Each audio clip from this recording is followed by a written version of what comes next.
reviewing pre-incident plan for 3801 East Crest, the building we're all very familiar with. It's in box 423. It will be dispatched as a heavy box alarm, and this will be Engine 3's first in district. The reason for the heavy box is because it's greater than 3 stories. So we already discussed the business name. This is Watercrest. It is open 24 hours, but they no longer have a nighttime concierge. So gaining entry, there's a good chance we'll have to force entry, but we have access with key fobs and codes, so shouldn't be an issue. It'll just be an issue once we get inside.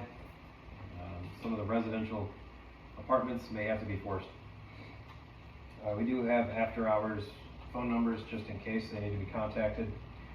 This is a type 5 wood frame building. It is heavily combustible. There's going to be a large fire load.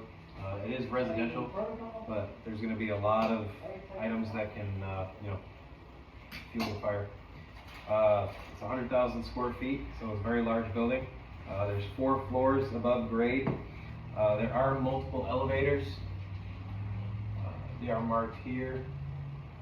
There's 5 different elevators.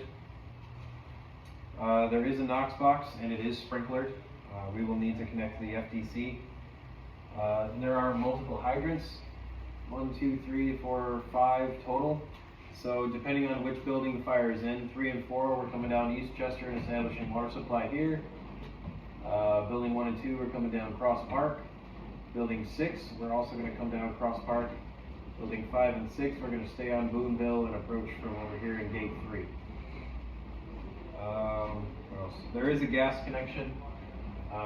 It's over here. The water is over here.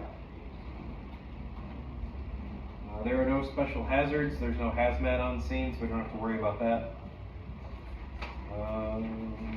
What else? There's a good chance we're going to have to do extended lays, apartment lays. We'll have to lay our 3-inch supply line to attack pretty much from any building that we have to go to. The biggest problem is going to be having to attack from the courtyard side of any of these buildings. We'll still likely stage and make entry from the hydrant side of any of these buildings and then go inward. So obviously life safety is going to be a big concern. We have hundreds of residents. Evacuations are going to be key. Forcing doors is going to be key if they aren't awake. If we can't get a hold of them by just knocking on the door, the alarm doesn't wake them up. It happens.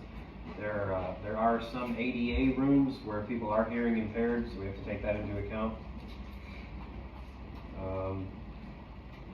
Other than evacuations, then we'll be more concerned with fire attack.